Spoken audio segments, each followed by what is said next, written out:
Hello,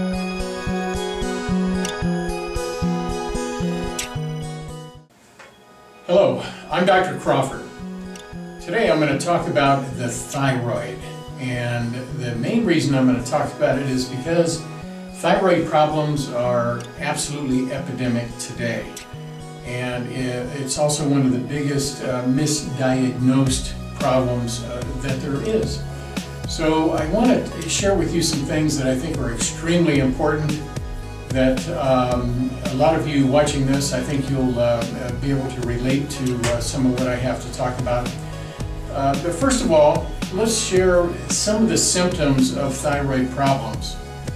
And you can just see what a myriad of problems can arise when the thyroid is out of balance.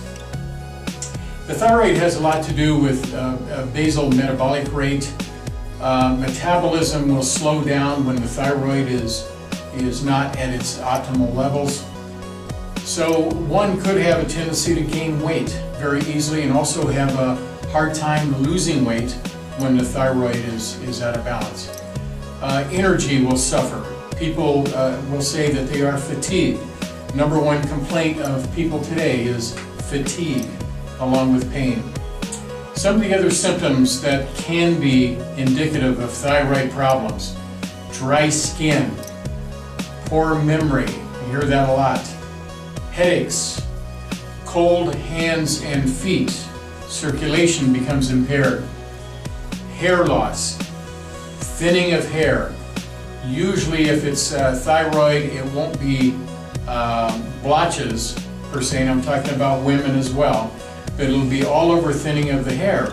Also the eyebrows will thin, particularly the lateral third of the eyebrow will disappear in so many cases of thyroid imbalance.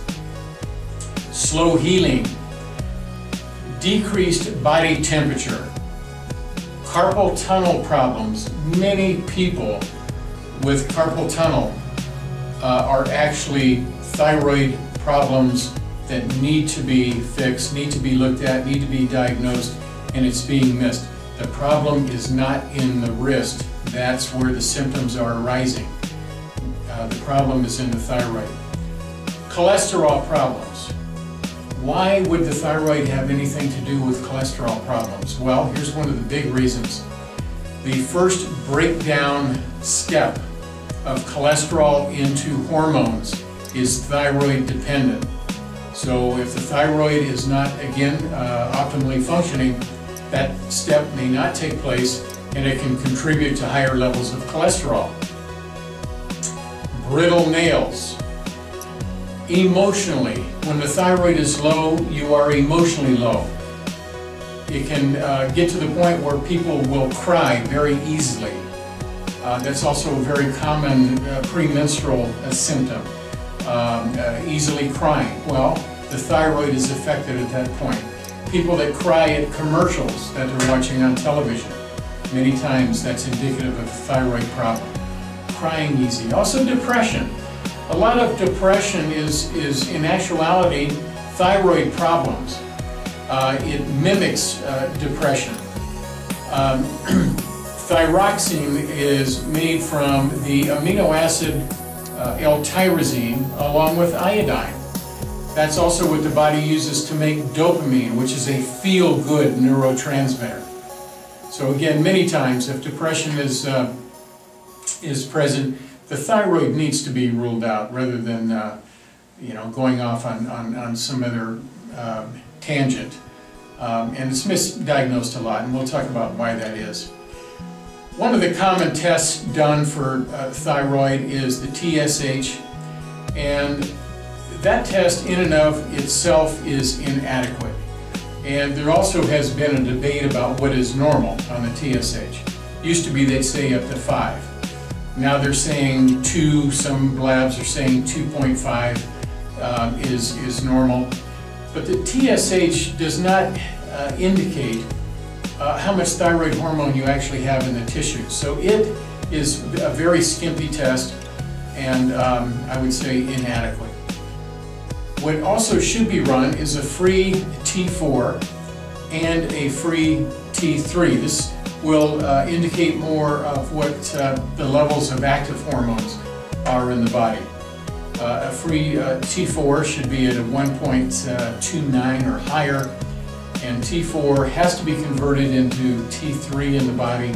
So the higher the levels of T3, the better one will feel, but it should be at least 3 or higher. So what's going on? Why do so many people have thyroid problems? Well, certainly diet has a lot to do with it. Sugar is the kiss of death for the thyroid, high sugar diet. Bad news, one wants to be on a higher protein diet, get rid of the refined carbs and the sugars.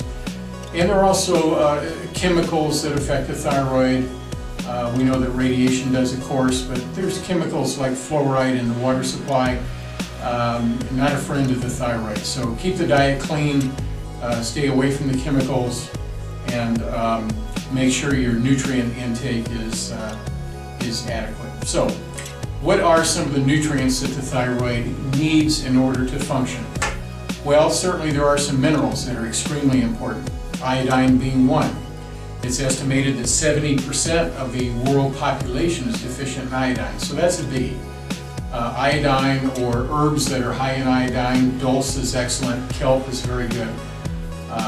Or you can get potassium iodide by itself. But iodine, first and foremost.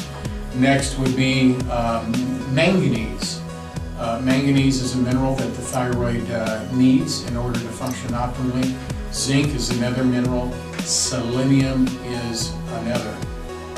Keep in mind now, I said that T4 needs to be converted into T3, and there are some other nutrients that are needed for that conversion, and they are vitamin B2, riboflavin, B6, and B12, along with vitamin A needs to be adequate. Also, the Ayurvedic herb ashwagandha helps with that conversion, and that's probably one of the reasons why ashwagandha also is a wonderful remedy for depression.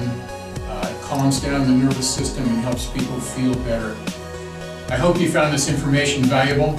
Please visit my website and like us on Facebook. See you next time.